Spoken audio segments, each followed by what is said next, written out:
Secret friends, unite!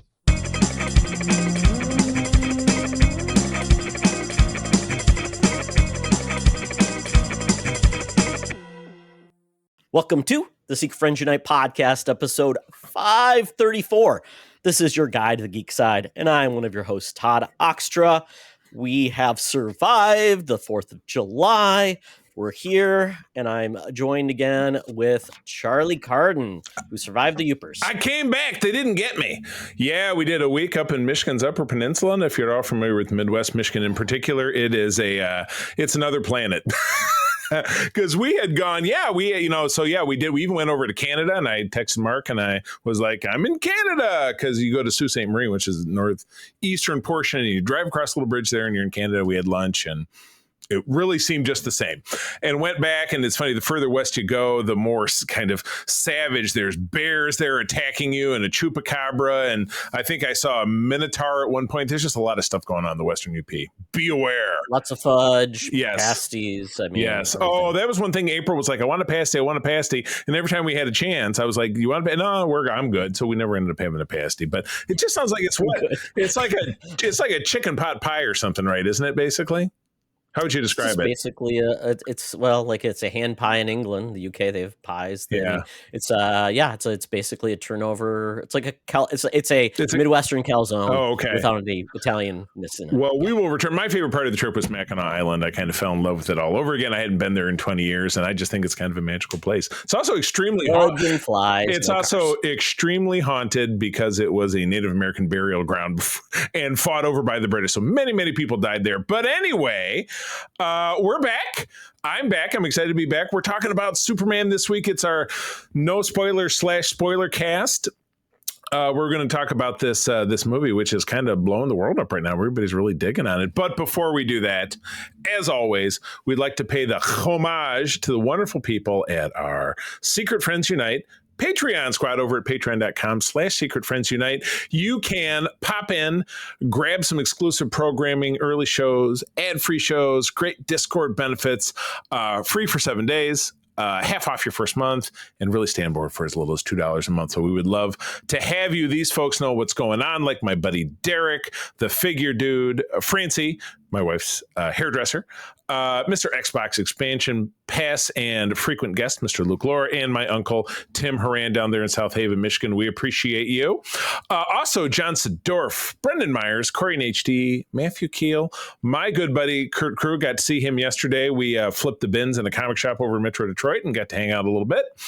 Tanya Lee, Chipotle Bear, Famous Seamus, Cam the Movie Man, Jay Newport, 007, Prozac Man, a.k.a. Darth Prozac, and Freight Conductor. See? Freight.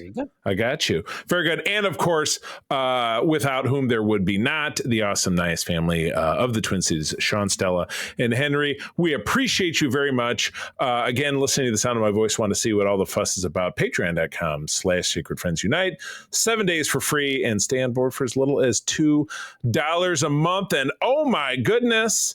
Oh, before we move on, Charlie. So some folks who may not listen to either Holocron Chronicles or Co-op Mode may not be aware of that. Mark is decided to retire from podcasting.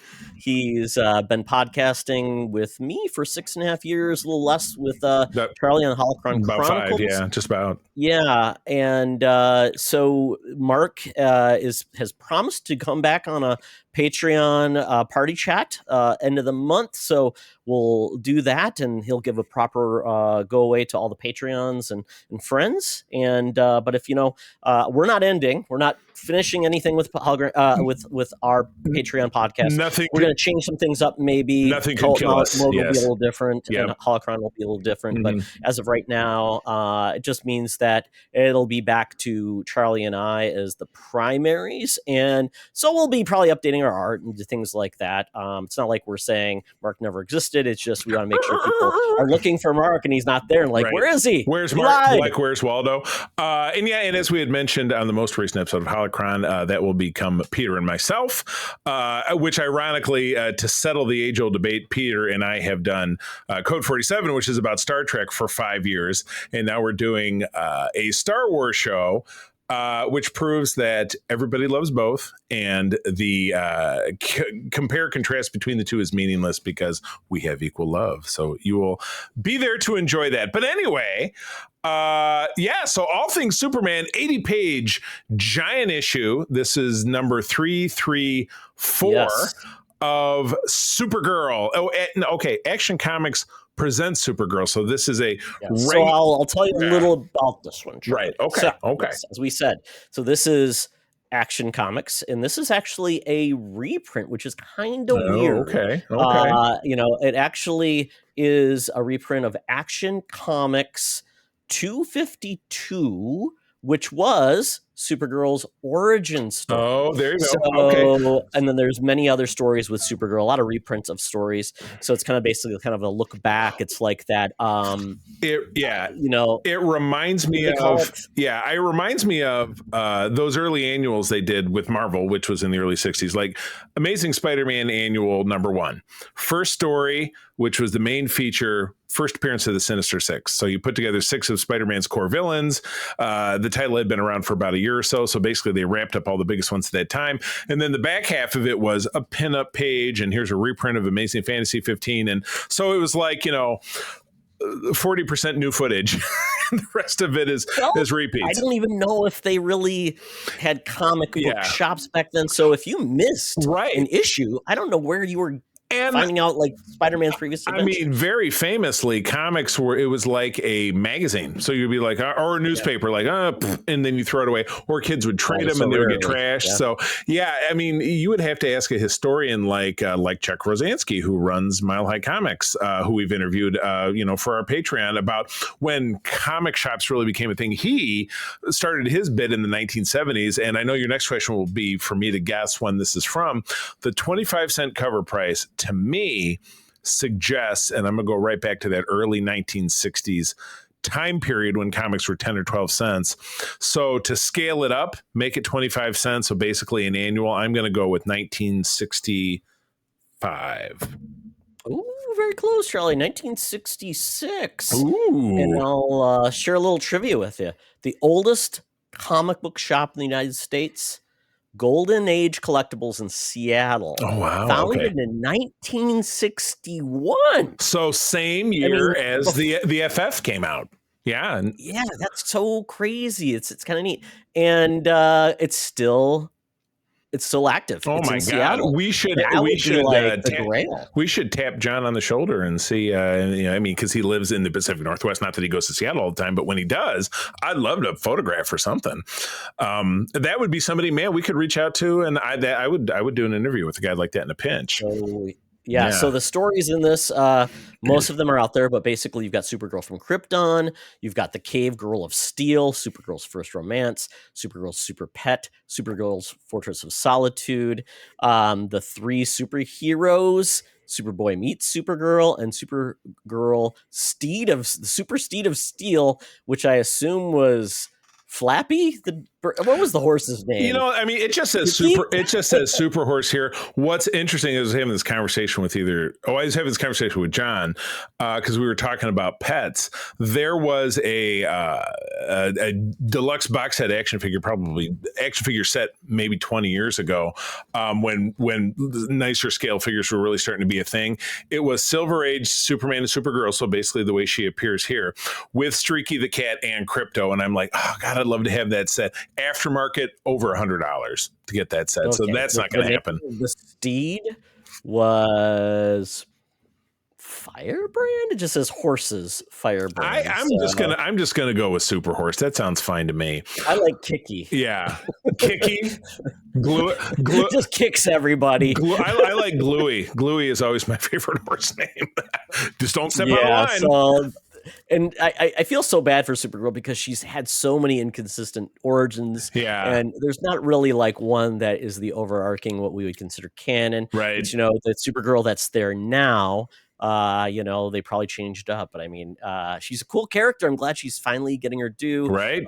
Since that great Supergirl movie. And We're probably gonna have to watch that Supergirl movie. We're gonna have to watch it next year before Millie Alcock takes her bow as Supergirl, the Girl of Tomorrow.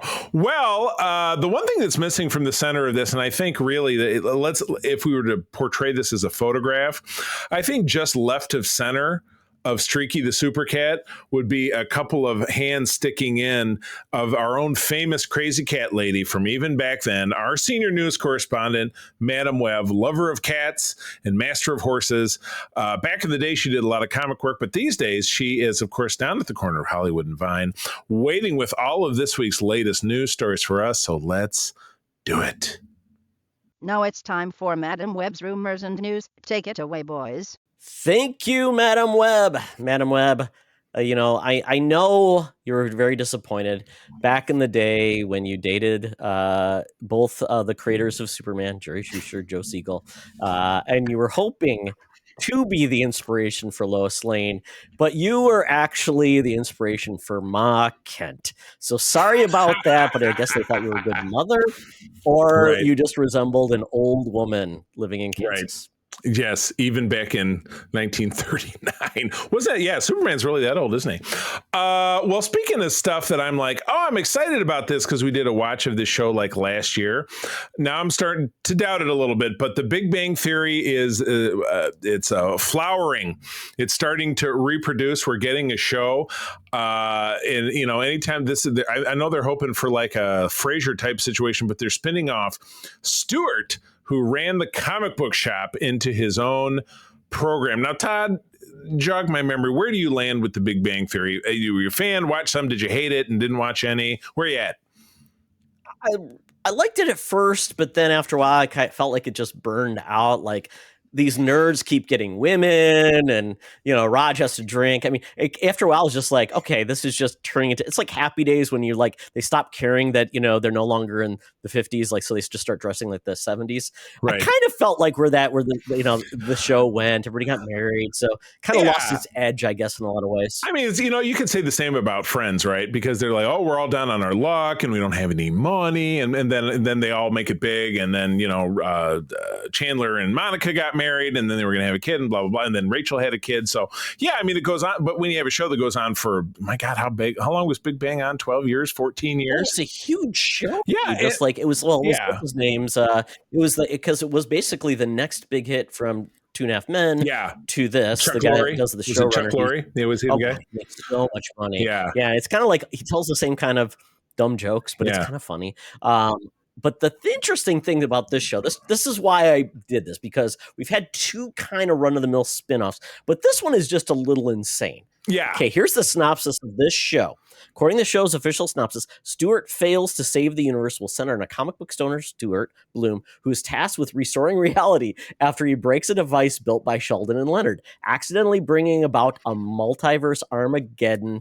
Stewart is aided in his quest by his girlfriend Denise, geologist friend Bert, and quantum physicist all-around pain in the ass Barry Kripke. Along the way, they meet alternate universe versions of characters we've come to know and love from The Big Bang Theory. As the title implies, things don't go well. And Charlie, you know what this reminds me of?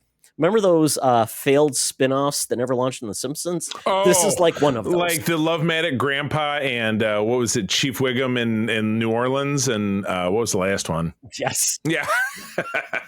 Yeah. There were quite a few. The Simpsons Fun Time for Eddie Hour. Yeah. Fun Time. For Eddie Hour. The Smile Time for Eddie Hour. Says, I want to do something radical that would take me out of my comfort zone, something the characters in The Big Bang Theory would have loved and hated and argued about. Right. Show that the characters from The Big Bang Theory would love to watch. So Zach Penn is a co-creator, and HBO itself sounds just as pumped because Warner Brothers obviously produced the show, distributed it. So I'm guessing they like the fact that they will own the show now, because I still think all the other shows are on CBS, right? All of them have been on CBS.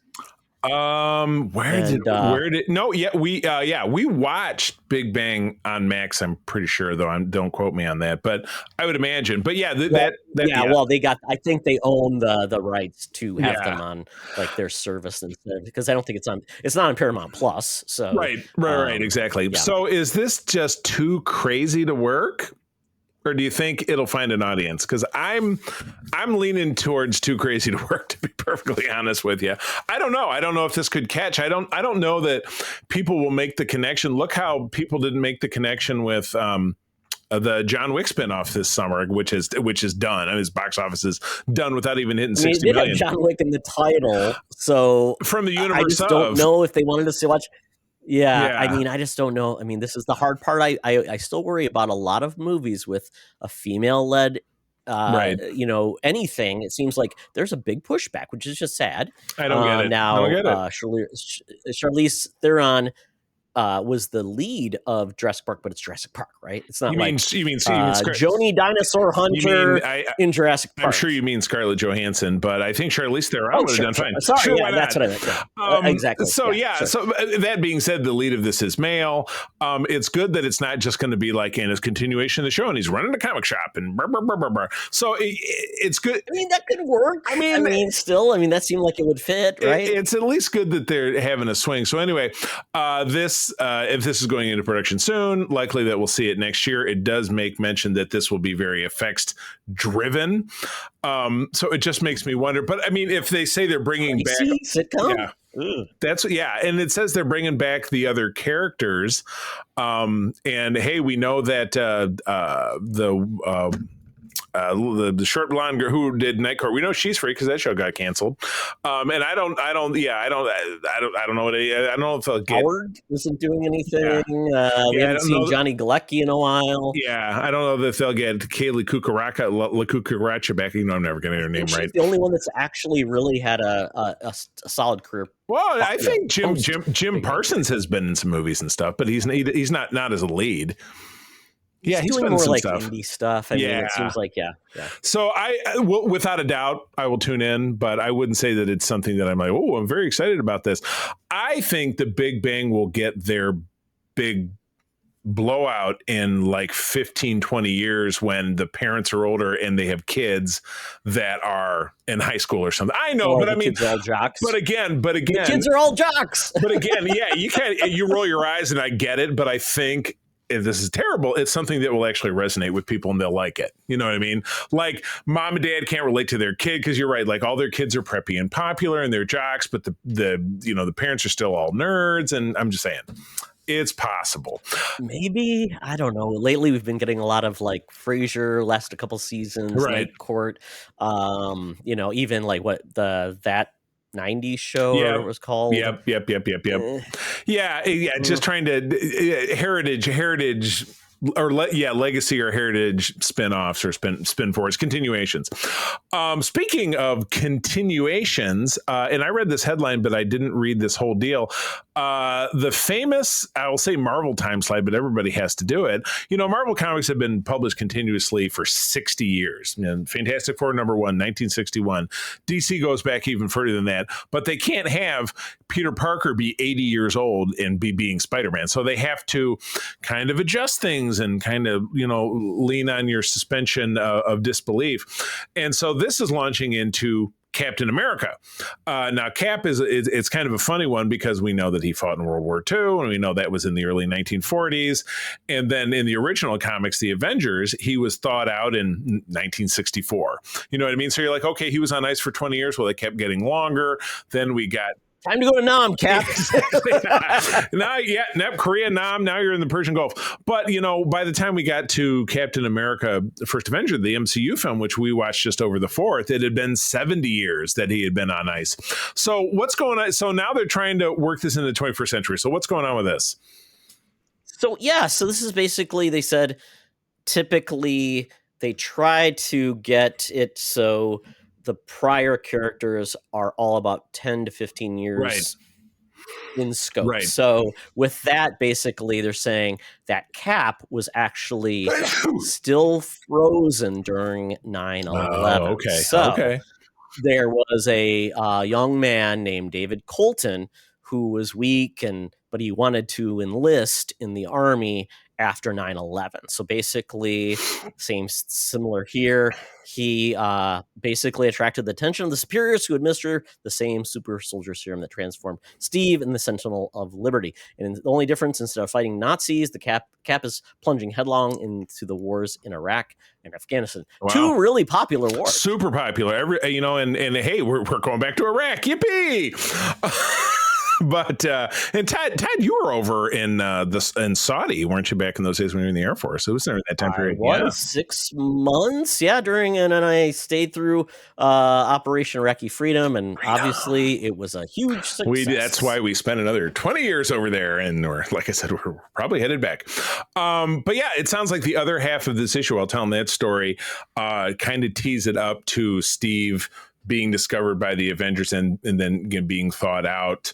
So Cap re-enlists in the army. Thunderbolt gives him his mission to infiltrate Latveria, where a young Doctor Doom has just usurped the throne, and rescue American diplomats trapped there. So are they just rewriting things? Is this Ultimates, or is this? I'm not really following like how this is supposed to fit in. It's a new title, but yeah, this seems like it would have been a good Ultimate book, right? Because it does seem like it's basically just reiterating or changing his story. And yeah, it's kind of, I like the idea of it. And Chip Zdarsky's writing it, and he's a good writer. So yeah, I'm not sure how well this will all fit in. And it's very interesting to me. I'm interested to the point that I'd like to read this, and maybe I'll even buy it off the shelf, as it were, and kind of support the the effort. When do we get? What's our drop date on this? We're getting this. Do we not have a drop date on this? Let's see. It should be right typically at the this is the solicit. So this was just listed. I'm looking through here. Yeah, I used to be really good about putting the date of things in it, because that's what we always want to figure out. I don't see a date. I'm looking. I'm scrolling to the end. They don't have it. Well, you can kind of assume that this will. I'm thinking like September, October, probably, because I bet this spun off of. So it just launched. Oh, it just launched. Okay, maybe I'll take a peek. Yep. Maybe I'll actually go buy a physical copy and try to rejoin the ranks of people reading comics and stuff. So, all right. Well, at the end of this month, July, we're recording in mid-July. It is the annual return of San Diego Comic-Con. Todd, you attended back in, was that 2010? Because you have family out that way. Yeah, and you've not been back to it since. Is it still super duper hard to get tickets to it? I mean, I know back in the day it was like you have a 10-second window to buy them. I haven't heard as much hubbub. I think that Marvel proper will not be there, so it might be less exciting. Right. But yeah, I don't know. I'd have to check to see if there's still. Let's see if there's tickets still available. And it's interesting because, again, it goes on, and I know that there are a lot of big, like Star Trek has a big feature there, but again, it's San Diego Comic-Con, and maybe there are some people who are really into that. Like you and I go to a show and we're like, I'm going to flip bins and I'm going to look for trades and single issues and blah, blah. But most people, they want to cosplay, they want to shop and look at trinkets and stuff, or they just want to go to fun and interesting panels that don't explicitly have things to do with comics. So anyway, what are some of the big features going on this year? What can we look forward to? Okay, so the headline is going to be that we'll get fan favorite turners like Anne Rice's Interview with the Vampire. South Park is going to be there, and it's going to have the creators there, which is kind of cool. I don't think they've ever been there before. And then we're going to have that Long Walk cast is going to be there. Alien Earth is going to be there. Wow, nice. Trey Parker, Matt Stone, Mike Judge, Andy Sandberg will all be there. That's kind of cool. Star Trek Universe panel as well, Charlie. Panels for Avatar: The Last Airbender, NCIS, Tony and Ziva. Yes, that's what I want to do. Okay, maybe your mom will go, Charlie. I think she'll be psyched. I'll have to let her know. But a lot of casts of TV show, the Ghosts will have a panel. Abbott Elementary, that's kind of different. Yeah, that's just a run-of-the-mill sitcom. It's not really genre in any way, shape, or form. The cast of Twisted Metal, Strangers Chapter 2. The big headline I heard as far as like, hey, they're going for the first time is George Lucas is making an appearance and speaking at a panel. I don't know if that information is in this article.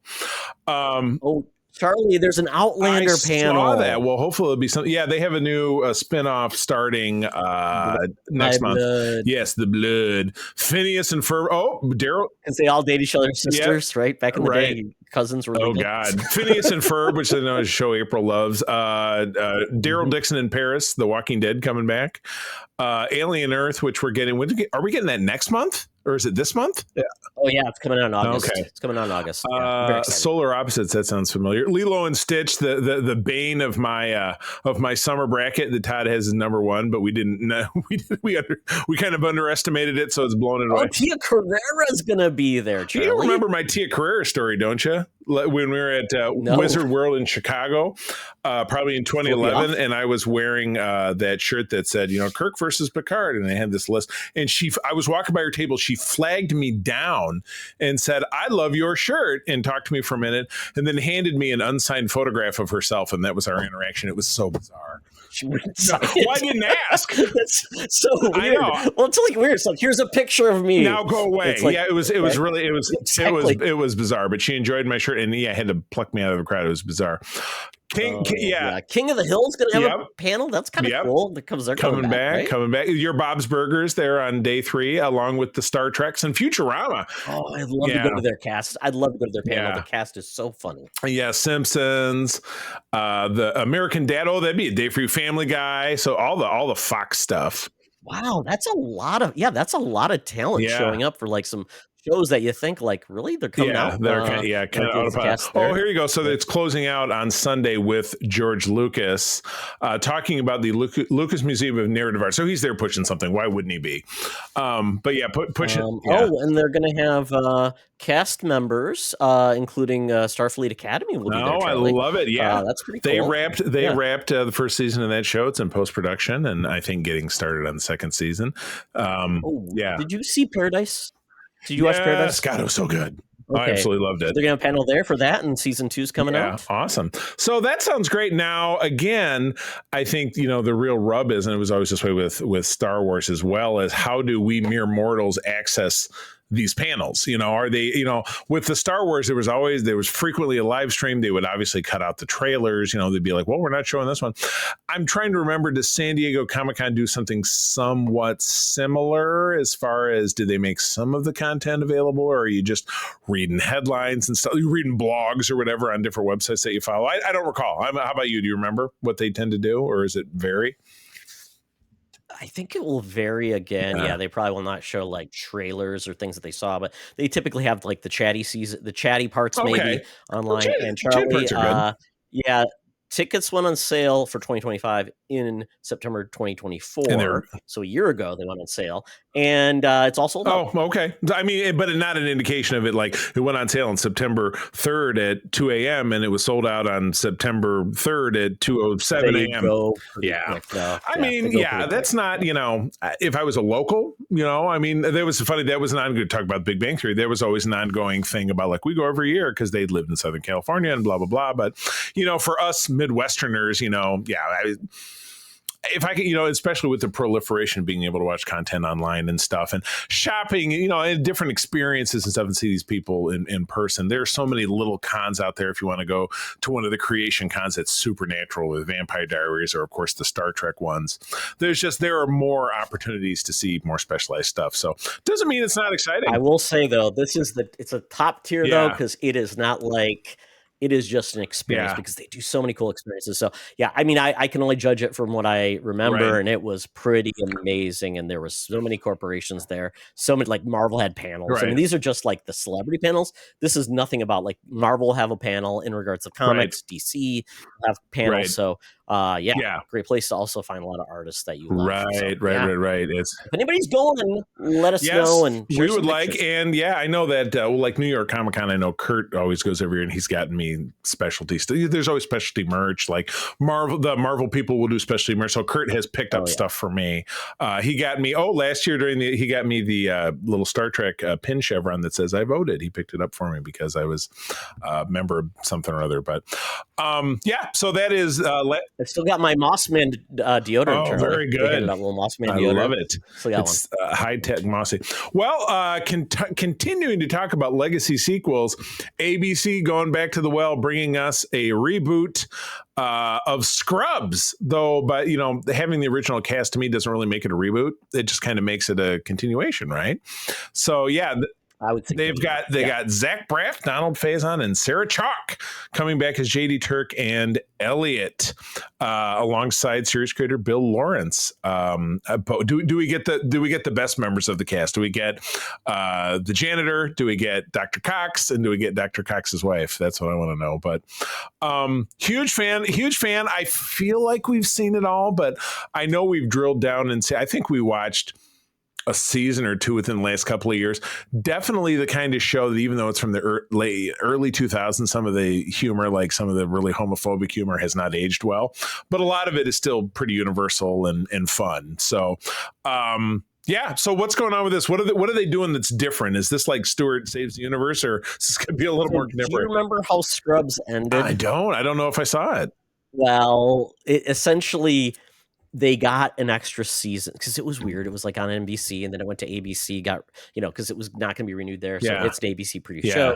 So ABC took it up. The last season, I guess, was the previous season was pretty good. Last season, essentially, JD was on he was basically taking kind of the lead, and there were interns there, and he was only on for like 3 seasons. Then essentially it was a new class of interns. Sure. So apparently Bill, basically the creator, said he really wanted it to be a new show, or call it something else, Scrubs Next Generation, but they didn't allow him. So he's like, it didn't work out. So this is essentially going to be very similar, where the doctors find their way back, but now they're going to be the senior staff leading the, and we might have, maybe Dr. Cox now runs the hospital, kind of like the old guy. Remember the old grumpy guy? And maybe the janitor now is head of the hospital, maybe. I don't know. Maybe they're co-heads of the hospital. Talks about bringing back Judy Reyes, who is Carla, the wife of Donald Faison's character, but she's currently the lead on another show on ABC, but they're working on making it happen. So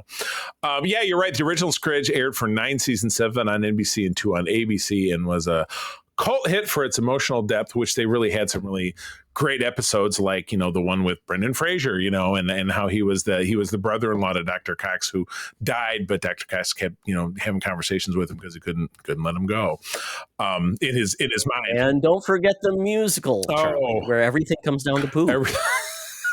I'm drawing a blank on that one, but I'm into this. So will this be a network deal, or is one of the streamers picking this up? I'm scrolling backwards. I mean, if it's ABC, it's under Disney. So it'll be on Hulu. So it'll be ABC, and then go to Hulu. Yeah, absolutely. Well, I'm on board, and if this is just starting to evolve, I would imagine it's a developing story. So I would imagine next year, because I'm in board. I like those characters. Bring it on. I like the shows. It's goofy. Bring it on. We need more of those. Well, it was funny. I'll talk in the Geek Easy about how we were just rewatching Peacemaker, and Peacemaker reminds me of this next character, which would be Soldier Boy from The Boys, who is basically, I think Peacemaker described himself as a douchebag Captain America, where I think Jensen Ackles' Soldier Boy takes it a step further because he's just a straight up psycho that we saw on that show. They're just doing everything possible not to actually bring the boys back, aren't they? When is that show even coming out again? Yeah, one more season. Yeah, exactly. I think 2026. Okay. I think 2026 is when it's coming back, because we're getting Gen V in the fall. Right. So that's coming back in September. So this would make sense. Yeah, for 2026. And then they're just wrapping up to do another series with a dude we all love, and that's Jensen Ackles. Yeah, absolutely. So series act as a 1950s coming of age story exploring his origins and insecurities. I thought he fought in World War II. So would he be doing coming of age story in the 50s, or are they doing the time slide there too? Because he's like, that's a good question. Yeah, I'm not exactly sure. I thought he was a Nam, to be honest.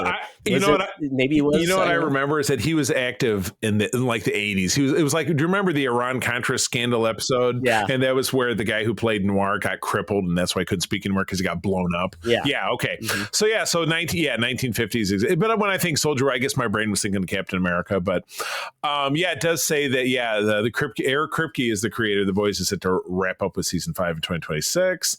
Ackles will bring Soldier Boy into this production, expected to start next month, so in August, with a lot of the same players. The Boys Vought Rising, or is that a different show? Oh, I don't know if they're talking about two different things here.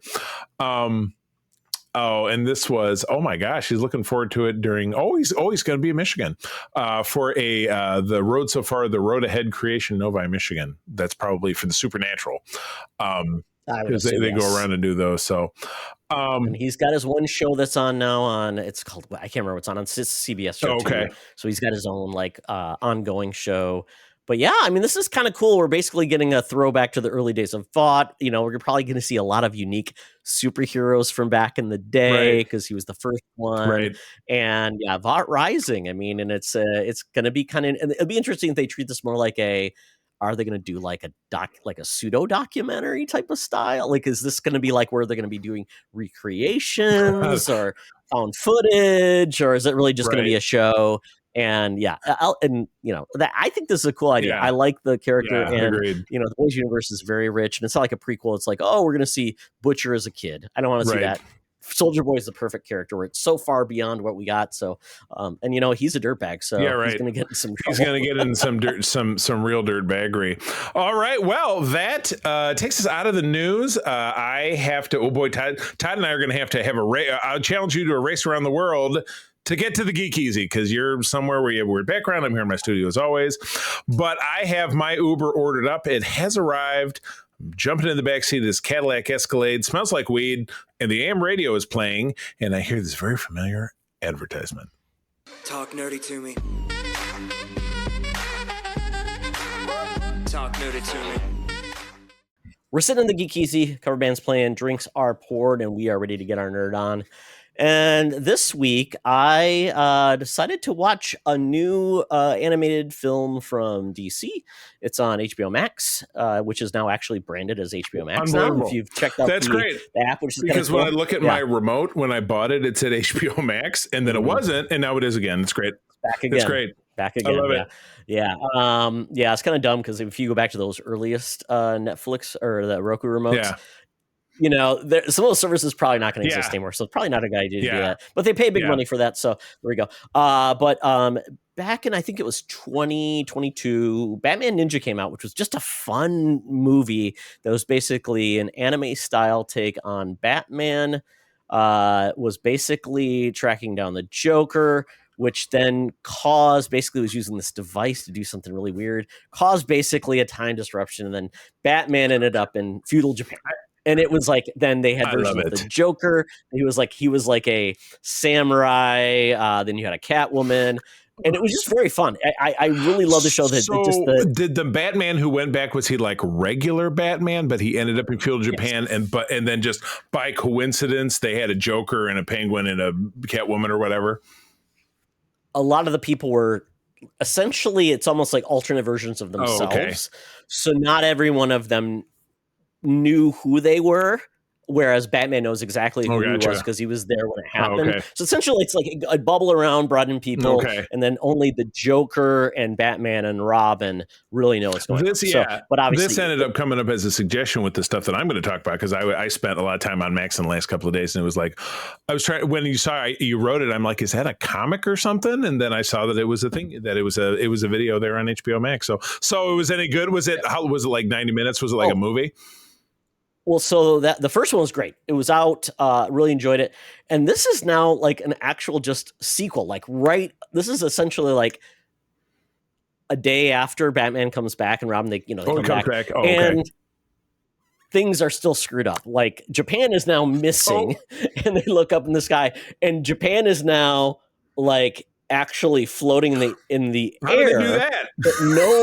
But nobody can see it. But apparently now everything's changed because what they did. So now you've got like these Yakuza coming from the sky raining down, and nobody knows, but they just accept it as something that's happened. It's very weird. It's very weird. I'm like, why is this happening? Well, because they're coming down, because essentially those people that are there now want to take over. And then you find out that, so Batman and Robin now have to go back to figure out what the hell happened. This time, though, they are joined by Nightwing, Red Hood, the whole family. I guess it would be Tim Drake Robin, and then Damian Wayne is the new Robin. okay. So Red Robin, I guess, is the character. Red Robin. So basically, they all go back, and as they get in there, then they determine, and this is why it's called the Yakuza League, is because essentially all the members of the Justice League are now involved, and it's basically there's crime syndicates. Like, so the Joker is the head of one syndicate, and he has a version of Green Lantern and Aquaman, who are basically under this lord, and then you've got a version of Ra's al Ghul, who has a version of Superman, and then Wonder Woman as well. She's part of the Amazone clan. Oh my goodness. And she also is there. And so, yeah, it's very fun, very cool. The alternate versions are neat. There's a great battle between Batman and Superman, and I love the way it turns out, and it's just very, very fun. So it's short, it's 90 minutes, and it just they definitely take the anime feel from it, and it's you know, the voice cast is amazing. I imagine if you wanted to, you could watch it in Japanese, but the voice talent is great. It's just fun. So there's it's a very fun movie. Two of them. There's the first one, and then there's the sequel. That's the one you're talking about. Okay. Correct. Yeah, the first one's Batman Ninja, primarily focused on Joker, Harley Quinn, and Catwoman, and this one's just the whole team there, and Batman has to take them down. So it's pretty cool.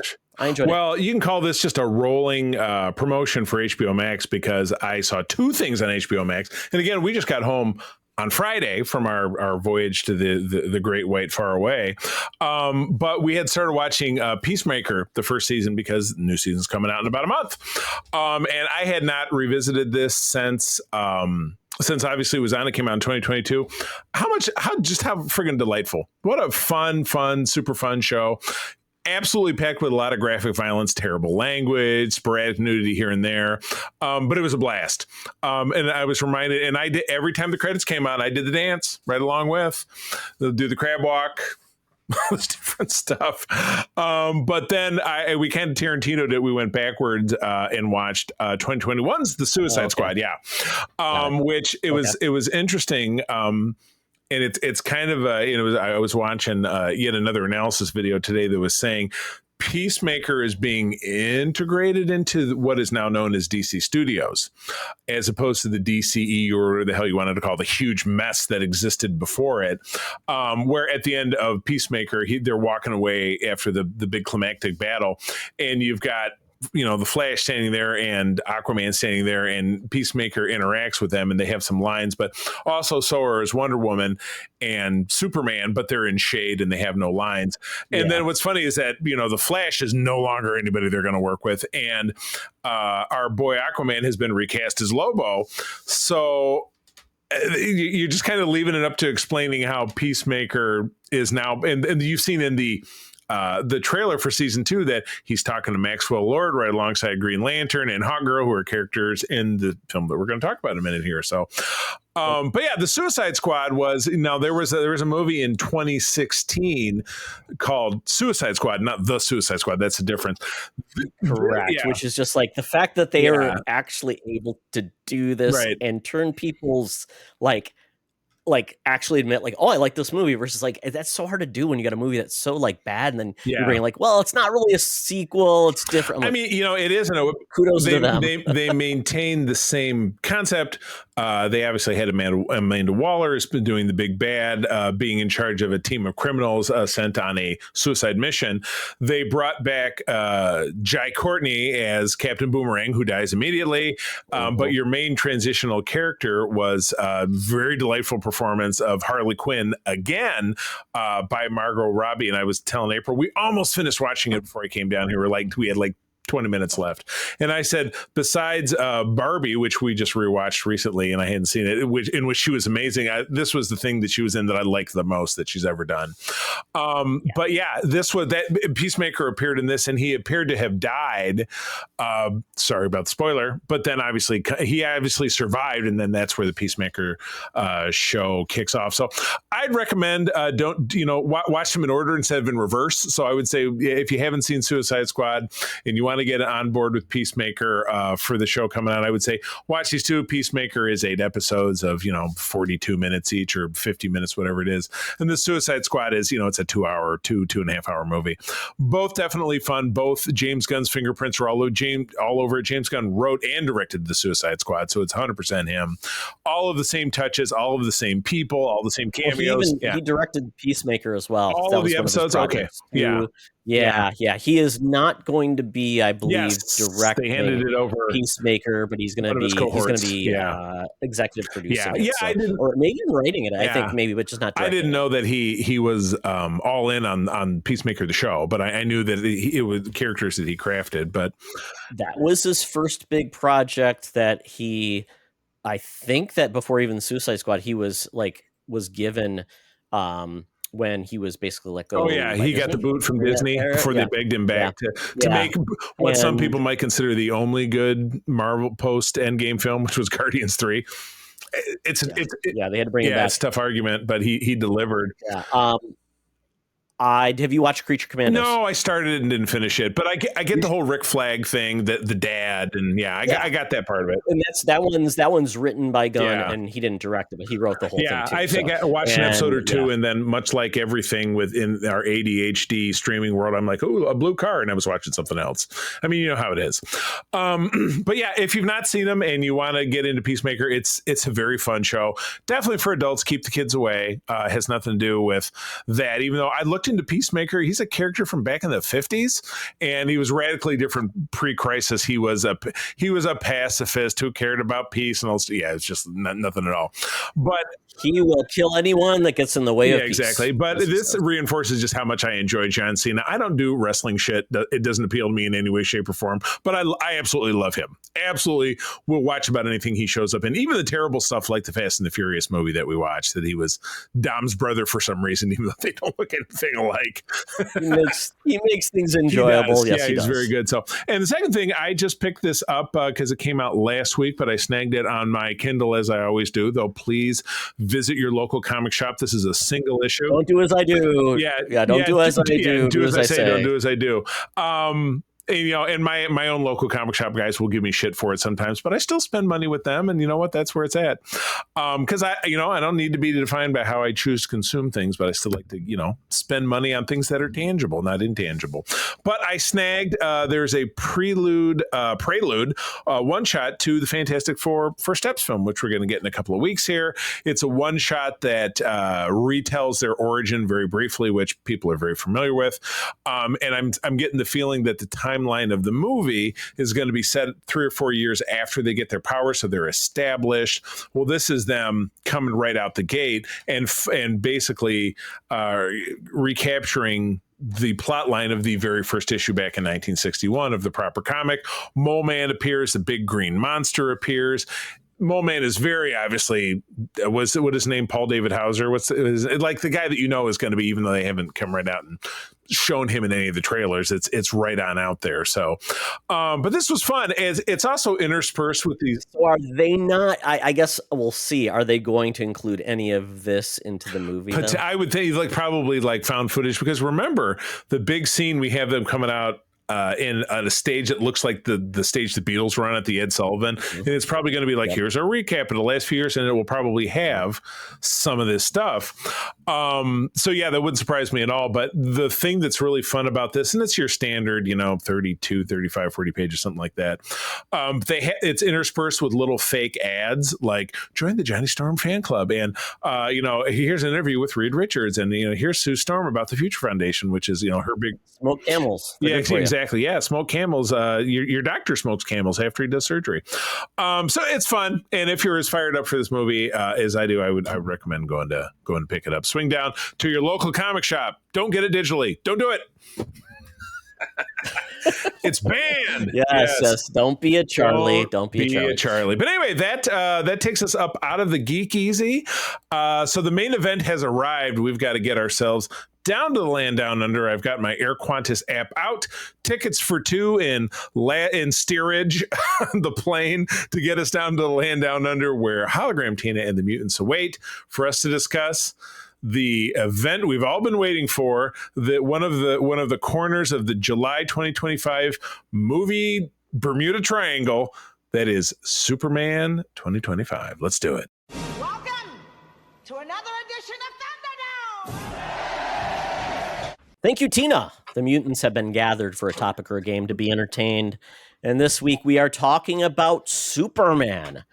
This is the official return to the big screen for Big Blue since an era that we will not discuss.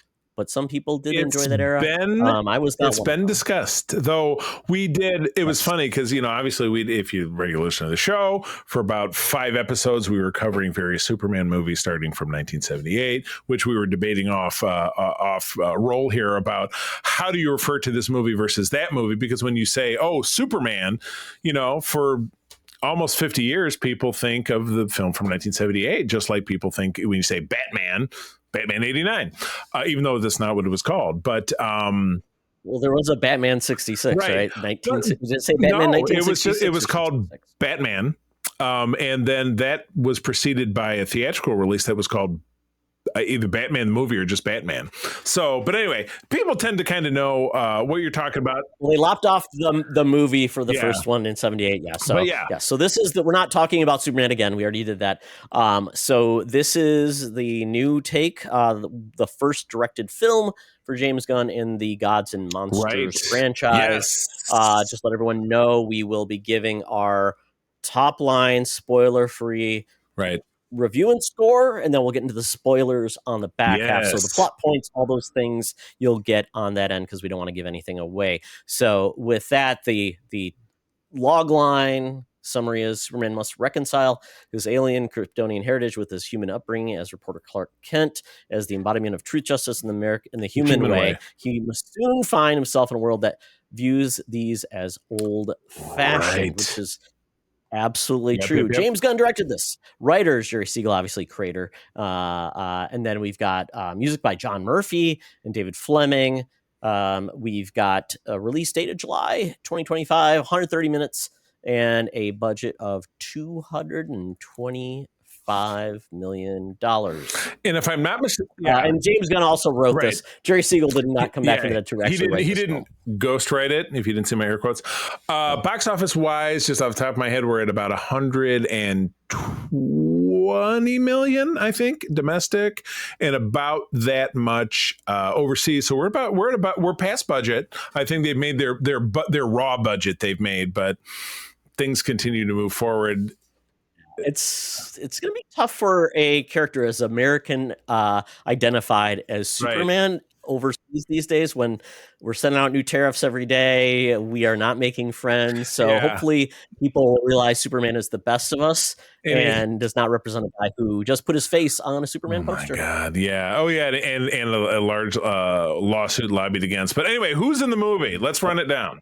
So we will not go too deep because there are going to be some spoilers in some of this. So we've got David Corenswet, obviously, as Clark Kent, Rachel Brosnahan as Lois Lane, Nicholas Hoult, Lex Luthor, Maria Gabriela De Faria, Angela Spica. She's also playing the engineer. Skylar Gazondo, Jimmy Olsen, Eddie Gathegi, Michael Holt, Isabella Merced, Kendra Saunders, aka Hawkgirl, Nathan Fillion, Guy Gardner, the Green Lantern, Anthony Kerrigan, Rex Mason, Wendell Pierce, like the guy, he's Perry White, Pruitt Taylor Vince as Jonathan Kent, Neva Howell, Martha Kent, and then other than that, I think we've seen her, Sarah Sampaio, playing Eve Tessemacher, Michaela Hoover, Kat Grant, Beck Bennett, Steve Lombard, he's the big beefy dude, and then other than that, big call out. I love this casting. Terrence Rosemore as Otis. And man, Otis was redeemed in this film. I know, Otis being, of course, you remember from us talking Superman 78 was Ned Beatty, who was a bumbling idiot, where this Otis is right on top of stuff. Highly effective at his job. Yeah, absolutely. All right. Well, where do we go from here? Okay, Charlie. Let's, obviously people have seen the plot of this movie. Give an overview that this is, because at the beginning of this movie, I don't spoil it for anybody, but this is a Superman in a world where he has been known to the world for 3 Right. years. But meta-humans have been around for quite Right. some time. Yeah. So he came out. They Yes. roll it in factors of 3. So they say, 300 years ago, metahumans revealed themselves to Earth's population. 30 years ago, a distant planet named Krypton sent off their last surviving infant who crashed on Earth and was raised by Kansas farmers. 3 years ago, this adult child with superpowers, and it was a metahuman, revealed himself to the world. And they said 3 minutes ago, he lost his first fight. Yeah. And I think that's what we're going to go for. Basically, this is a world where superheroes exist, villains exist, and it's accepted. And we are basically dropped into this world. Characters are presented in a non-origin story fashion. We do not get Superman's origin story in this movie. It just assumed that was all you needed by to know. text. Yeah, which I think because how many of superhero films, as they drudge on, waste a quarter of the film or a third of the film on some long dragged out origin story that then they have to cram something in the back. Then it ends with a third act big blue sky hole. You know what I mean? CGI fight. So nice that even though this was almost entirely CGI because he's fighting big monsters, but they didn't waste it. They didn't waste it with that. So, yeah. Yes. So I'm thinking at this point, if we did pros and cons in our score, would our pros and cons give anything away? I don't want to hit on anything because if we lead into it, but maybe just give our overall impressions. And then we go into more of the pros and cons. I can sum it up. Huge fan. Loved this film. I would say the thing that sets it apart, particularly within the lens of the last 15 years, is that Superman is fun again. He's the Kansas farm boy. He says golly and gosh a couple different times. He's wholesome, but he's not a dweeb, but he's also kind of self-effacing, which I love some of his interactions with some of the other characters. And it overall gives you this message of we're all one. Even though he's an alien, it gives us a message of we're all one people, which I think is a very critical message for this day and age. So this movie gave me hope and I'm a Marvel Comics guy. Everybody who listens to the show knows that about me. This tossed me back into loving DC Comics. And like I said, I was watching the Super Friends and I watched the Peacemaker recently. I'm all about DC Comics right now because this movie just really fired me up. I'm going to have to divorce that in a couple of weeks to get back in the Fantastic Four. But for now, I'm all about Superman. Do you have a score, Charlie? I don't want to be like, oh, God, it was a 10 out of 10. But golly, this was a 9. This was a 9 for me. I really couldn't pick it apart. I know other people. It was funny. I was talking to my barber, who's a big comic guy, and I could tell he didn't like it. I was talking to our buddy Kurt, and he was like, "Well, I thought some of the jokes didn't land." And I'm like, well, "Give me one." And he said, "Well, it was the one in the stinger." I'm like, well, "Who really cares if it's in a stinger? It's not even really part of the movie." And I had some thoughts on that at an interview I saw with James Gunn that I'll talk about in a while, as far as why his stingers are a little bit more irreverent. We have 2 of them that cap off this movie. But I can't think of anything that I was watching that I said, ugh, like I did with some of the other Superman films we've seen. So 9 out of 10. Good stuff. Excellent. And after I give mine, we actually had a couple of comments from socials, and actually there was one on Threads or on Blue Sky, Charlie, that responded to you was John Wall. So if you want to find that, or I can find it. But, keep talking. I'll see. I just don't know if I'm logged in Blue Sky on this computer. We'll find out. All right, keep talking. Keep talking. So I love this movie. I had a smile on my face the whole time I saw this movie. It hit so many good notes that I just was so impressed by. This Superman is always getting, pushback. Oh, he's a Boy Scout. He is perfect. He can't be beat. And I felt like this was the first time Superman was actually treated as a real person. He wasn't one note one way or the other. He had a honest to God relationship with Lois that felt like a real relationship. You could kind of tell why they liked each other, but there was tension, which was great. His relationship with his parents was amazing. I liked the chemistry with all of the workers at the Daily Planet, which was fun. I really enjoyed the fact that we lived in a world where superheroes exist, kind of like when you jump into your first comic. You just have to jump on board. And it was great. And there were some just great moments with that. And yeah, I just felt so good about this Superman that I think he finally made. This will bring a lot of people around to say, oh, Superman, you can write good Superman stories. And you know what? He wasn't invulnerable, and they managed some things, and they really brought in so many aspects of Superman as a character. And I really enjoyed it. So this first time we actually had Lex Luthor feeling like a credible threat with actual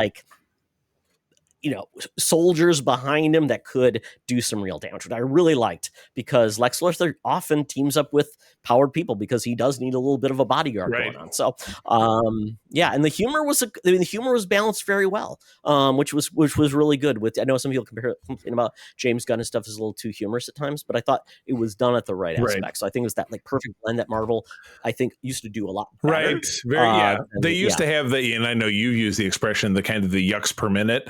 But the yucks paid off, where now we're just it's not really slamming that way.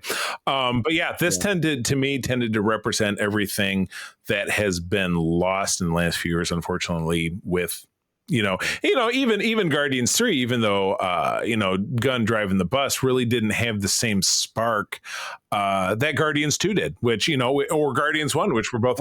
I liked Guardians 3 far more than 2. Oh, okay. I love the fact of Rocket's story. Yeah. I mean, it was so, and that's what James Gunn was always saying. This is Rocket's story, and we finally got that element. That's how he became the lead of the Guardians, because he finally actually cared for people. Right.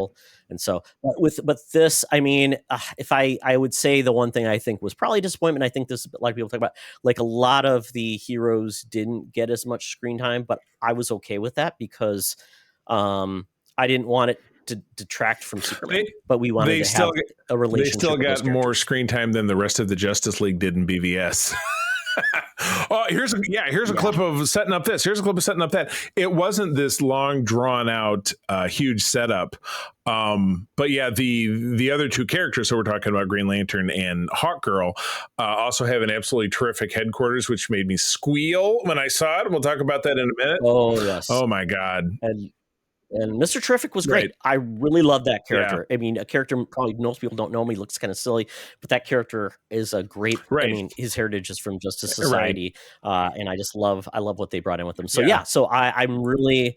Music was great. There were some really great moments that I just like as a fan of DC. I love too, because I have a long heritage with that team. So I and my family all love it. So at this point, my son's like, "Wow, DC finally nailed it." Yeah. So I'm going to give this one. I will say a 9 out of 10 because it's not perfect. Right. It's not perfect, but it was perfect for me. Yeah.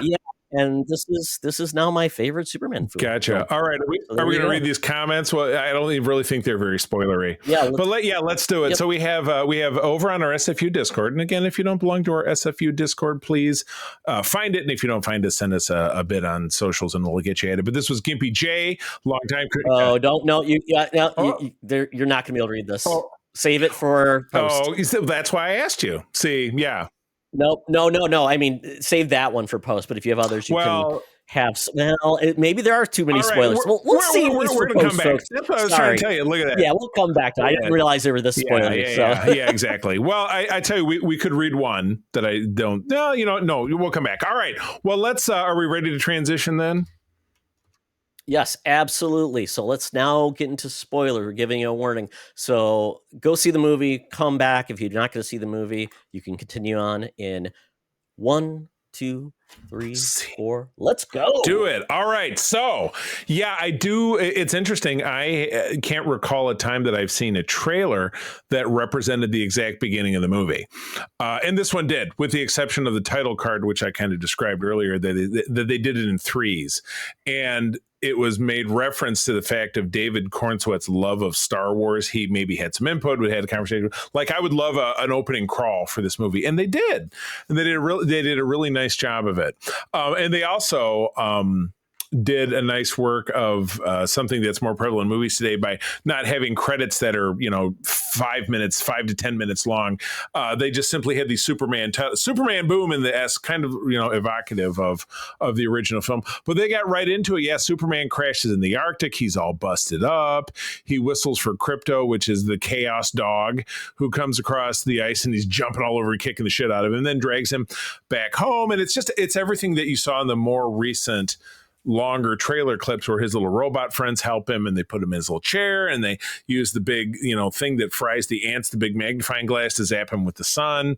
And then the other thing that was described is that Superman had interjected himself into an international conflict overseas between Barovia, which I think that's an established DC something or other, and then Zampur or something, some other country. Two nations I had never heard of in DC. They typically use some other country, but Baravia and Slobovia. Slobovia. It was funny because Corto Maltese was the one in the Suicide Squad, but that came from Batman '89. Yes. That was made famous in that movie. So he gets patched up because he got beat up by a dude in a suit called the Hammer of Baravia. But you're going to quickly find out that the whole thing is a flim-flam because it's being directed by Lex Luthor and all of his little team punching commands into this suit. So you're like, well, what's the deal with the suit? Is it just a robot? Is it Iron Man? And he continues to fight. And I think at the end of it, it's pretty much done to a draw. He flies off and Superman has to do something else to not follow him, and he gets away. He must have been, and we don't know really if he was punched that far and flew that far, or he was basically trying to just survive, which was So go ahead. It was a great opening. I mean, it just got right to it. It wasn't like drawn out, and then we were introduced right away. I mean, we saw the trailer, and then the Fortress of Solitude. We were introduced to his parents. That was one of the first spoilers of surprise cameos we got. And Charlie, did you recognize Jor-El right away? Absolutely, yeah. It was, of course, Bradley Cooper, who is the voice of Rocket and an actor you've seen in tons of stuff. And his mother is another actress who I've seen tons of stuff. She was in a short arc of one of the seasons of 24, but she was also apparently in Westworld, the more recent TV version, as one of the. She played bar hookers one of the sex bots in that show, because this is basically what it ended up being about. But yeah, she's a very exotic presence. But yeah, they ended up mostly so he had a recorded message from them, which was garbled, but the part of it was like, "You're our son and we love you," and like he watched that to give himself comfort when he was healing and blah blah blah. First time we ever heard Kryptonian spoke, I think. I can't remember hearing anyone speak Kryptonian in anything. They must have snuck it into that show Krypton that was on, but I never watched it. So yeah. But yeah, so times pass. So now we get our first glimpse of Clark Kent, and he's got the mussy hair and the suit and the glasses, and he walks in so we're meeting all of the characters, Cat Grant with her boobs hanging out, and Steve Lombard calling him loser and saying, well, sports writing is, but your writing sucks, but sports writing is blah, blah, blah, blah, blah. And it's pretty. Clark wrote a story where he interviewed Superman or something, and Lois is making fun of him and really and we meet Jimmy at the same time, really kind of pressing him. But we find out later that night when she comes home from work that he's there making her dinner because they've been dating for 3 months and they're a real serious couple, and they get in their first kind of spat and it was funny. Kurt pointed this out that it's pretty dishonest of Clark to interview himself. It's kind of like Peter Parker taking pictures of himself as Spider-Man. It's exactly the same. But yeah, they really go through the paces where Lois asks him a bunch of tough questions that he doesn't want to answer about the whole Barovia thing, and they have a spat, and then he takes off because and they have a real couples argument. Oh, what did you say? And like those moments, everybody has gone through, and Clark's obviously down, and he just leaves, and basically, what is it? Lois says, "I've never been good at relationships, or I know I would."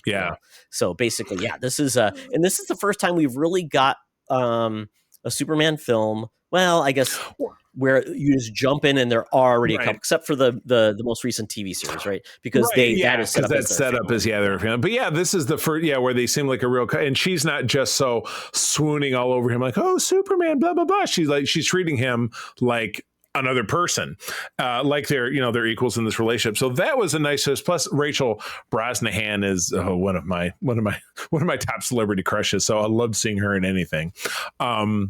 Yeah, she is. She's a Midwestern girl from Milwaukee. I looked it up.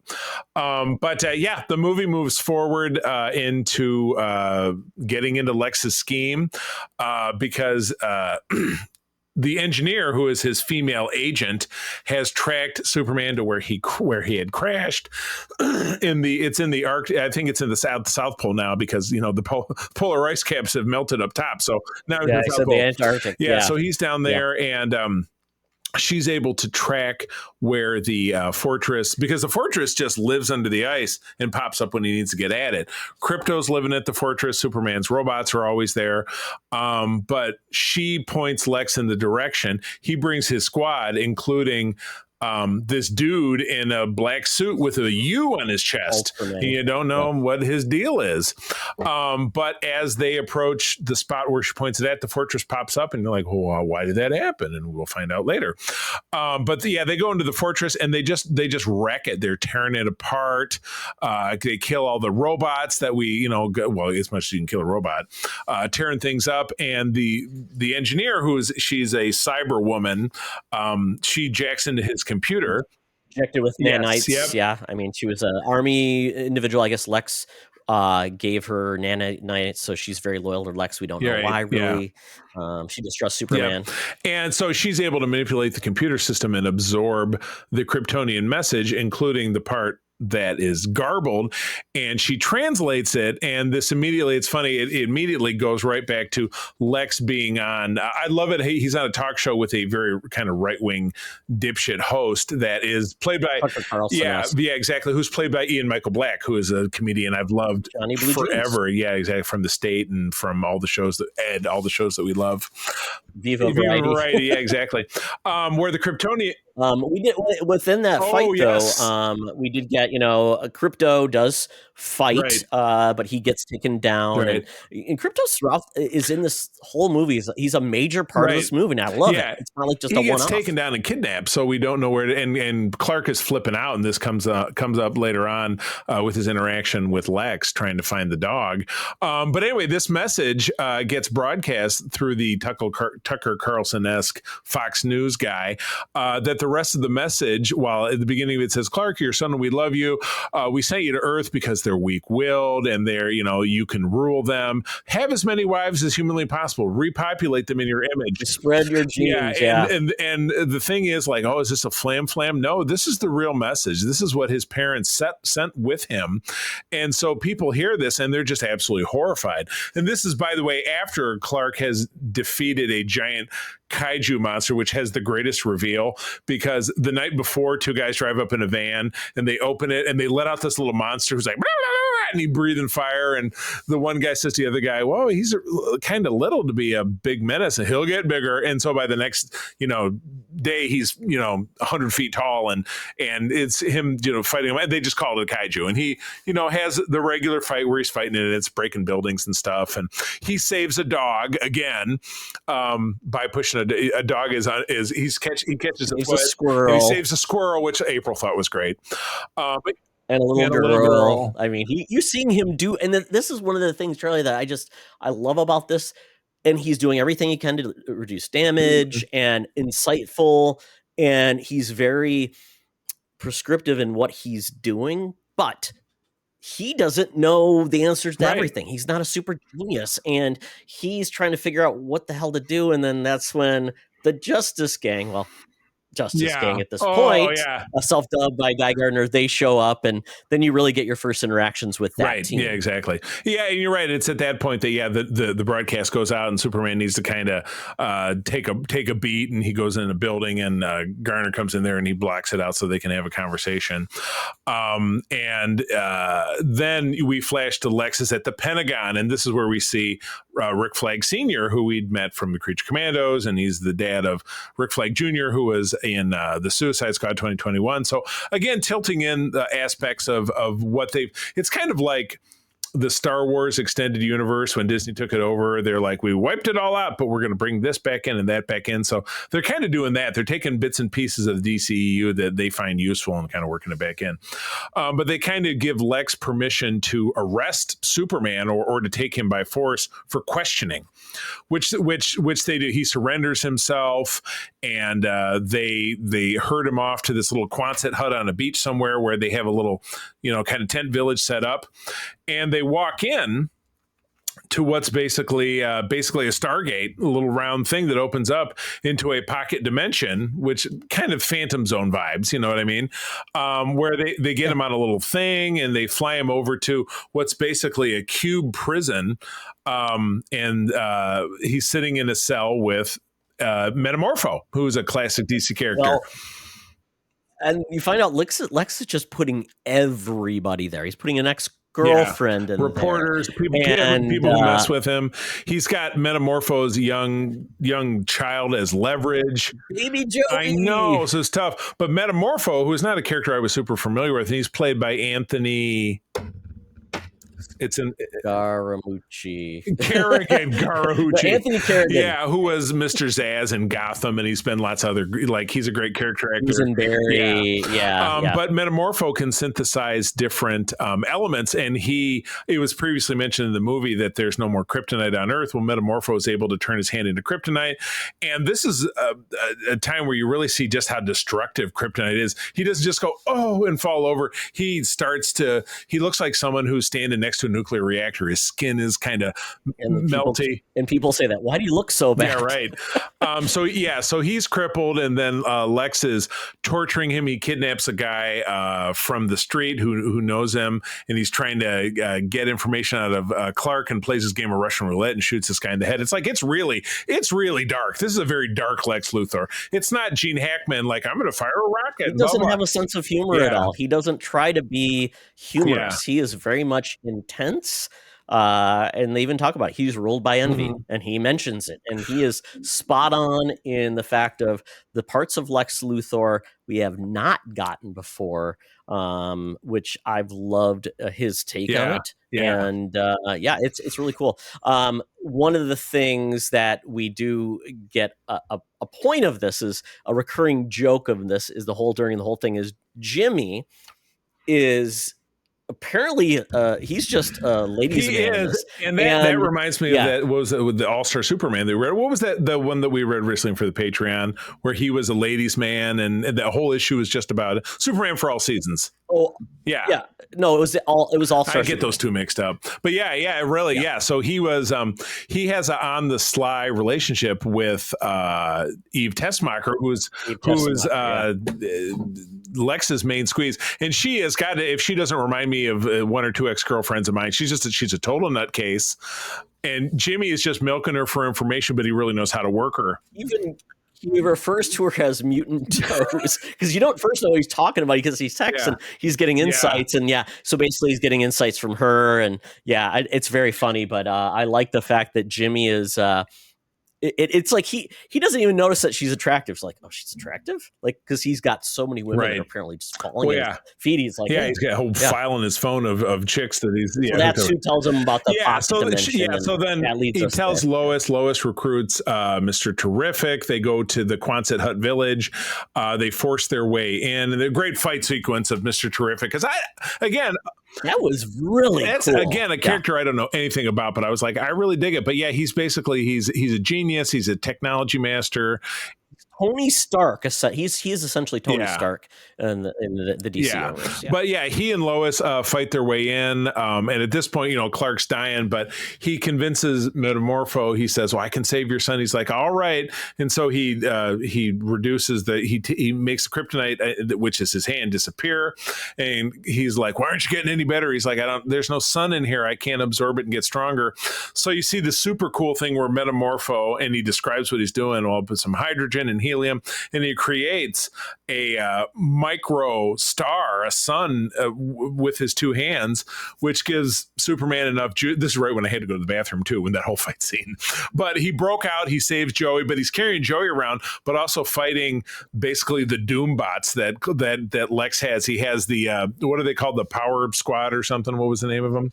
Call them the Raptors, but the name of the team is is it Storm? No, World. No, it's Watch Something. Watch Something. Well, because I believe that's tied into the Wildstorm universe. It's one of those teams. So it's one of those things. So I'm like, So there's an extended fight sequence where they finally fight their Planet Watch.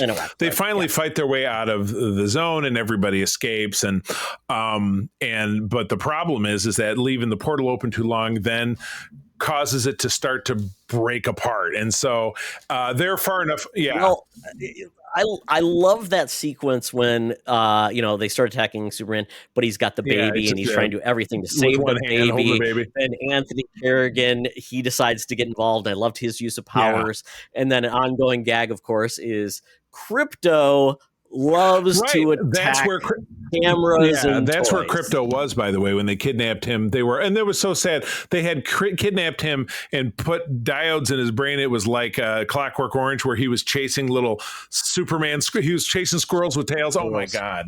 Yeah. And again, it's one of the characteristics of Gunn's filmmaking is that he loves pets. He loves dogs. He loves small animals. So he always will work in something, which I thought he did really masterfully here. But anyway, they do escape.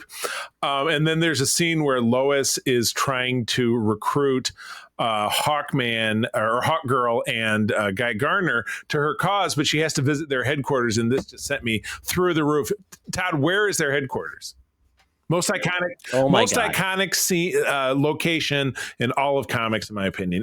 I'm saying that as a Marvel guy. Hall of Justice, and they nailed it perfectly. This was filmed in Cincinnati, and I believe in Columbus. This movie was largely made in Ohio, which is crazy. So if it wasn't because again, that's the Cleveland or Cincinnati Central. Union Central train station. That's what they formed it after. And that has been, to me, one of the most iconic anything settings wise, even going beyond anything Marvel has for me. So this was great, but they sat around going back and forth, and through this conversation, Lois, they have a great conversation about Clark's glasses, which I thought was awesome, to resolve the final mystery of why does he put the glasses on and people don't know who he is. How do they explain it? They call it hypno glasses, and actually this is taken from the comics. And because James Gunn, the hardest thing he said for me to do is try to get people to think, you can't tell the truth. So basically they said, we're just going to use a dumb device because you know what? Why not? And I loved it. And within the Hall of Justice, they were painting, Charlie, I didn't know, but they're a mural of the JSA. So the JSA were there beforehand, so there's a heritage of characters. I didn't really grab that. So, This is definitely what I'm going to go see again, and I'll do a little bit of picking. We may wait a week or so and go see it. Maybe go see it in IMAX, just see what that's like when there's not like 1,000 people in the theater, because that's something that's an experience I don't love anymore. It's pretty full theater for me. Yeah, I thought so. Yeah, we saw it on Friday because we got back from up north around noon, and we went at like 2:30, and it was still pretty full. It was still before the other people were still at work. Now. As I was starting to mention, the portal has backed up, and it's starting to split the Earth and bring the Phantom Zone or the Pocket Dimension into the real world. And it's at the before Lois drives off, she's standing behind her car, which was an obviously plug for whatever vehicle is the marketing promote. Yeah, Lexus something. She has a Delaware license plate, and I love this. This brings into focus the fact that Metropolis is in Delaware, and Gotham City, as indicated by some signs on the highway, is across the river in New Jersey. So I love that we finally got that. Gotham seems. I haven't spent a lot of time in New Jersey. I don't want to knock any folks who are fans of ours. I think Joey was going to join us tonight. He lives in Jersey, doesn't he? So I'll say nothing more about New Jersey, but I've spent some time in Delaware, and I wouldn't say Delaware blew me away either.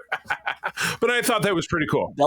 I spent some time in Delaware. Yeah, it's a small state. Yeah, what are you gonna do? It's the headquarters of all insurance in all the world. That is correct. What are you gonna do, Charlie? So all right, so now we're moving into the third act, but Clark still needs to recover. So we get the little side trip to Kansas where he gets to have some kind of great emotional moments with his parents and recharge. But we also get Crypto is with him, and Crypto had some interactions with the cows on the farm, which was pretty cute.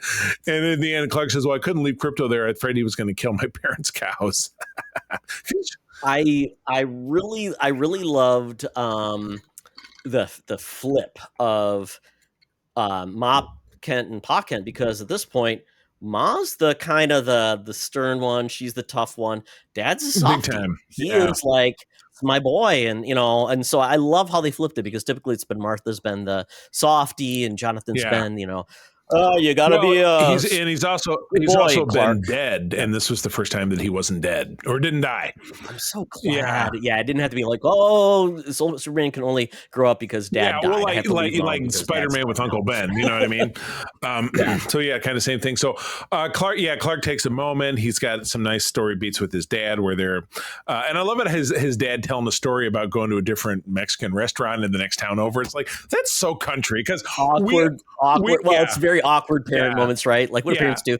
Who's sick? And then what do they do? We all have had interactions with parents and family like that, where you just kind of, the small talk is just totally stupid. But it's kind of what Clark needs to recharge. And so now he's going to fire off into the third act, which fortunately that crack in the earth is moving very slowly so that he can take some time to be in Kansas. And he flies back. And then we also have a fun, moment. Lois has been flying around in Mr. Terrific's like space vehicle, and she rescues everybody from the Daily Planet, and so they're all sitting in the car with her while she's flying around, and it's Jimmy and Perry and Steve Lombard. I don't have a chair, and like, he's the butt of every joke in this, which is great because it's Beck Bennett, who was on SNL, so that's his forte. And the Steve Lombard character was the character portrayed exactly from the All-Star Superman, which we saw, where he loses hair. But one of the things I also liked about this, Charlie, is that you had the Daily Planet team actually doing something really important. They were getting all the pieces essentially to reveal Lex. And the way it was revealed is basically Eve was taking all these selfies, and then we find out she was doing it to get all of the information captured, so it wouldn't seem, because why am I getting all these sexy selfies? Jimmy says, and they're like, because you've got she sent you all the information. Behind the wall was everything that they needed to prove. The real plot line was that Lex was funding what Superman went to break up, which was the war between Morovia and Slobovia, because he was going to take Moravia and Jaran he was going to take over half of Jaran Pur and call it, Lexicon or something, or Lexville. Costa del Lex, Otisburg, he was basically going to declare himself king of his own nation. And they're able to pull this information and then give it back to Ian Michael Black and all the other news channels. And I love it. I do love it how Jimmy's typing up the story, which is weird because he's a photographer, he's not a photographer in this. He's another reporter. Lois was actually just transcribing saying the story. Right. He was just transcribing. But I do love it that Chief reviews they have laptops, but it's got the symbol on it for Lord Tech, which is Maxwell Lord, who was unfortunately portrayed in Wonder Woman 84 by the delightful Pedro Pascal, but now it's Sean Gunn, the brother. And we're getting a better opportunity for it, and there's a cameo with that. So basically we have two fronts. So Superman wants to help the Juran Purians because they're about to get invaded. by Bravia. And then Superman, though, we've got basically Mr. Terrific tells him, hey, You got to stop the you've rift. gotta, Yeah. you got to stop the rift or there will be no. Right. So, obviously Superman's torn, but yeah, he knows what he has to do. And so we get, once again, another battle between Ultraman and Ultraman now being revealed to be a clone of Clark, and the reason that he has a whole team of people guiding his action is that he's kind of a mindless automaton who has been taught. He's Bizarro. He doesn't speak, and he and Superman have this extended fight underneath the surface of the world falling apart. I do love it how he blasts like Clark full tilt with his laser vision, and he gives Clark those kind of Pete Davidson butthole eyes. His eyes look all burned out. Like that was like a super crazy look. And then the engineer gets involved, so she tries to smother him with her nanites, and that whole sequence where he flies him up into the sky and still fights them loose. That was a very cool like 10-minute sequence of the big battle.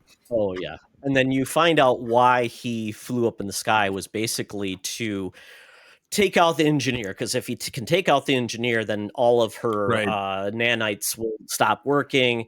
And he did take her out. And then we got the big battle. And then one of the things that Superman notices is while Ultraman is just beating him down because Lex is essentially treating it like a video game. You go like 1A. Yeah, so right. Bizarro has all these pre-programmed moves. It's just Xbox, click the A.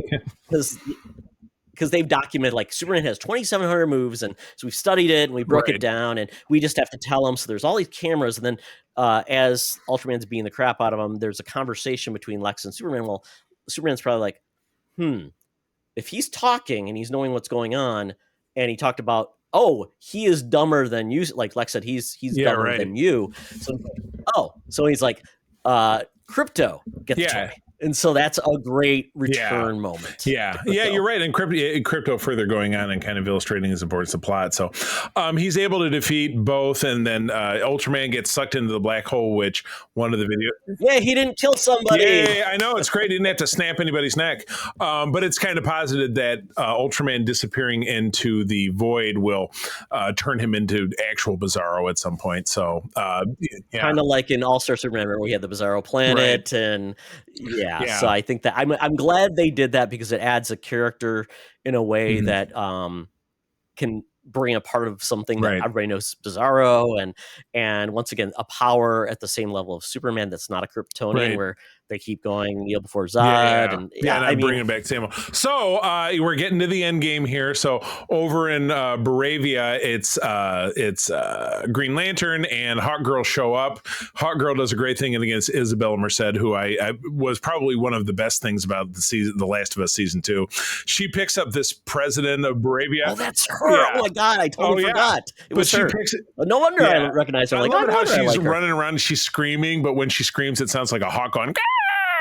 She grabs the president of Bravia and she's flying him like up in the sky, and he goes in his big thick accent, "Oh, you're not going to kill me because you're a good guy. You're like Superman. You're weak." And she's like, "I'm not like Superman." Bloop. She drops him to his death. Sweet. And we get pure Guy Gardner chaos with all the fists coming up, the middle fingers.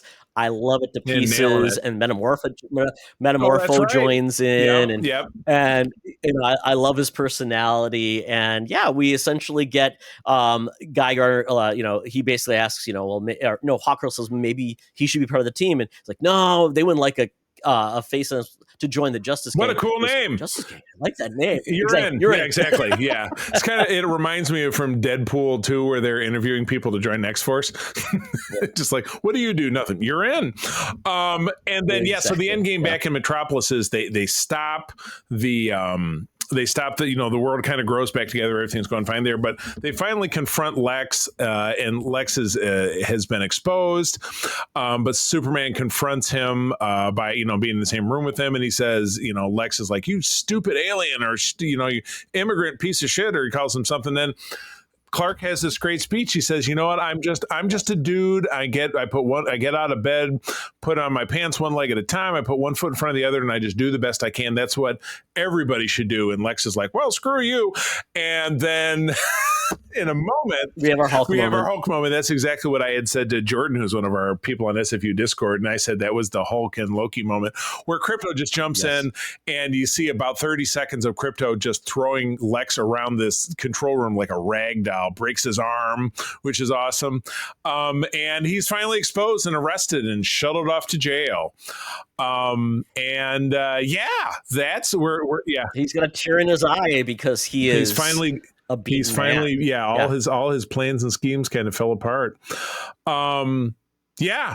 And then we're winding things down, and then Lois and Superman get their kissing moment, and you can tell it's in that big mall in Atlanta. You can tell It was a great moment. Yeah, you want to interview right now? Yeah, I want to interview right now. And then they popped outside to Perry saying, "How long have the two of them been hooking up?" I bet it's been about 3 months. Jimmy says. So yeah, they're not keeping any secrets. So that's fun, and that's about it. I think that's kind of where things wrap up before the stingers. Pretty much. So then we back in the fortress.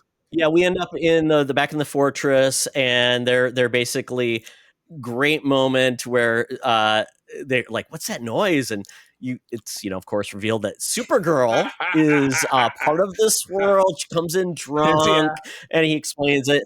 Yeah, why she so bad? Well, she goes to planets with red suns, and so she can get wasted. Yeah. She was coming back, and I was watching Crypto for her. And it's funny. No wonder he's so bad because she doesn't discipline Well, exactly, because even Crypto beats her up a little bit. Like he's smashing her against the wall. And she enjoys it. And she does drop, and this came from our friend Gimpy J, she does drop a great line when she's leaving. She says to Superman, "See ya, bitch!" And Superman and Gary, who is now Robot Number 4, got the name Gary, which is it's Alan Tudyk, by the way, doing the voice. Yep. And they just kind of go, "Nah." I mean, that's just that's our Kara. She's a foul mouth kind of pain in the ass.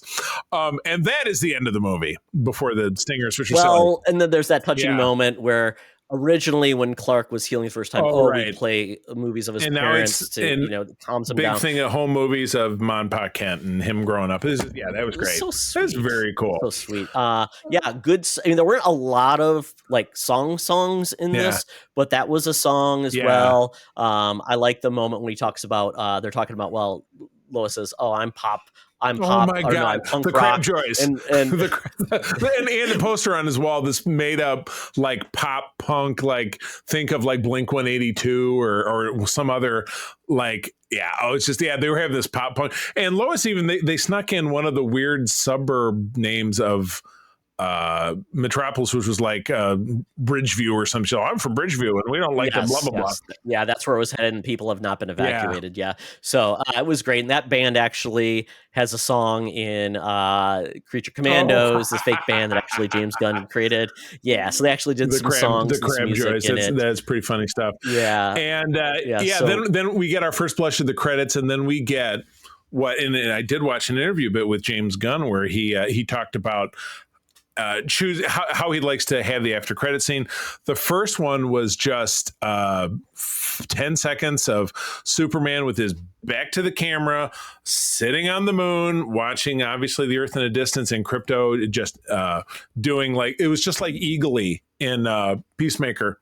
Yeah, with his arms around it. Just a very time and looking at the Earth, right? In the moon. Which is there was a great piece of fan art going around within the last year of the 4 Supermen sitting in that exact. So you had Hockner, Reeve, Brandon, Routh, and then our new guy, and then Cavill as well, kind of sitting. And so 5 of them with their kind of arms around each other and stuff. And then we get our second stinger, which is just, and it's funny because you're seeing the real friendship in the Justice Gang is between Terrific and Superman. They're buddies. They obviously they spend some time together, and they're looking at one of the buildings because Terrific is helping to reform things because when the rift went away, things just kind of squeezed back together, but it didn't really fix things. Still destroyed. So they're looking at the foundation of this, and Clark says, "Well, it doesn't really look." He says it's not a big deal. And Terrific's like, "What?" He's like, "Well, I still think it's a little off." And he's like, "You're telling me this now?" And he kind of storms off, kicks a piece of rock. And I love him. You want me to take it apart again? And Clark goes, "Well, I just shouldn't have said anything. I'm such a jerk sometimes." Todd, it's you. It's you. It's like, you shouldn't say it, but it's Todd, and you still say it. So I mean, it was just nothing Yeah. telling you what's Yeah. next, but we do know what's next because we got a Supergirl movie Exactly. coming, and that's where she showed up. And it was perfectly laid out because he did say, well, it's not my dog, I'm just taking care of it. Right. So it did lead into Right. it. Then we got some great asides. We got Peacemaker showed up, and then we got Sean Gunn as Maxwell Lord basically say, Lex, ha ha ha. Basically, he's going away. He get locked one up. things conservatives and liberals can agree on is that Lex Luthor sucks. A lot of great bits. So, all right, let's Oh, and one other note, that orb that the Justice Gang was taking on when Clark was having that moment with was called an imp, so kind of a dimension imp, and basically that's what Mr. Mxyzptlk. Okay. Oh, nice. I didn't necessarily catch that. But it's not him. Yeah. So, and I love the fact that he let that team take it on. He was like, "Oh no, I can let them do it." So that's kind of the nice thing about Superman. Doesn't have to be everywhere in this universe because he's got help. Yeah, because there were no other characters in the Chris Reeve Earth, and then when they tried to jam everybody into the Snyderverse, it was a total mess. So this was done really with ease. And it was easy to have a supporting cast, not like everybody's got to have the same amount of screen time, and they were going to have to fight for it. So, all right. And normally in most superhero films, when Superman and Guy Gardner are getting each other's faces, there'd be a big throwdown. Yeah, exactly. It was nice to not have heroes fighting heroes. Let's blast through these comments, and then we will wrap this up. So we already talked about Gimpy J's comment about Kara calling Superman a bitch, and then he just kind of shrugged his shoulders. Had a great conversation with Jordan, very nice young lady who lives here in Grand Rapids, over on our SFU Discord. She loved the crypto mauling Lex, and Superman's trying to stop him, and I'm sitting here like, no, that's deserved. I can appreciate that.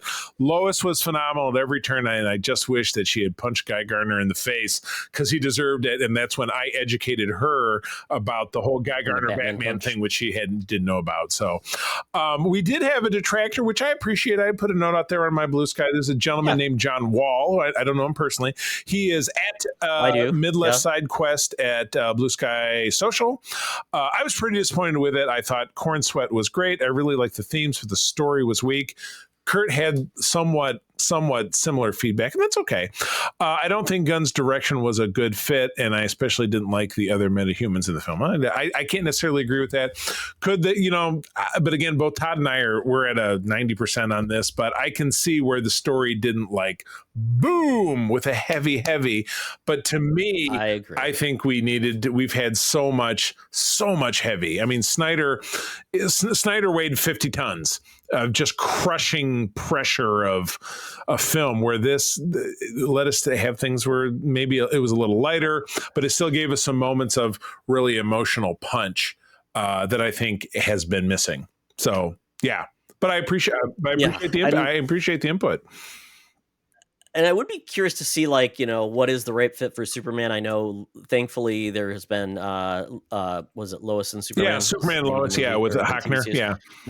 So I know people really like that take too. So I'm glad there are other versions of this, which are great. Yeah. And, but I'm trying to think what other take can you do on Superman, because it seems like we've got so many disparate takes now that's a lot of them just have not fit. So for me, this was great to get this. Yeah, absolutely correct. So. Well, cool. All right. Well, Todd, I know you never see things again, but I feel like I will go see this again in the theaters. But it'll certainly, this is I know you do the rent, buy, or return over on your show. For me, this is a buy. I will purchase this so that I own it, so that I don't have to watch commercials if I watch it on Max or something. But yeah, I'm psyched. This was great. I hope there's still room for the Fantastic Four movie to make money, because I think people are going to hopefully continue to go see this. I hope people open their heart to the Fantastic Four. Me too. That's my only worry, that because they've gotten other show opportunities to see them on screen, like Superman. So if it worked for Superman, maybe it works for Fantastic Four. I hope so too. But anyway, that is our show. Thanks for tuning in. Todd, where do people find you out there? You can follow me on the Blue Sky at Todd Oxtra, at Secret Friends Unite, at T-Oxtra, at Secret Friends Unite on the Threads, Facebook, Instagram. Don't use a lot of those but I do stuff there occasionally. So check us out there. Check out our Discord. And you know what? If you want to say one last goodbye to Mark, become a Patreon on a trial, and we'll have our little party. Yes. And This this is also the first time hearing of it, but I'll be there. You can find me over on my big three, which would be Threads, Blue Sky, and Instagram, at the C3, TheCeeThree. But the real juice is over on our Secret Friends Unite Discord. Look for us if you're a Discord user. If you don't know anything about Discord at all, please message one of us. We will get you in there. And it's just basically, I had somebody question me about this. It's just basically a place to have chats without any ads or silly BS. We're just talking about fun pop culture geek stuff without any frills or advertisements or silly nonsense. So we'd really love to have you there again. Secret Friends Unite at Discord. And with that, I will bid you a fond adieu. Thank you again for joining us. I'm going to tell you that sharing is caring, and to keep on trucking. Be the hero, not the villain. In a truck. Crypto. This podcast is part of the Secret Friends Unite podcasting network, available on Apple Podcasts, Spotify, and podcast services around the galaxy, as well as video on our YouTube channel. You can support Secret Friends Unite by becoming a Patreon member, get bonus programs and more over at patreon.com/secretfriendsunite.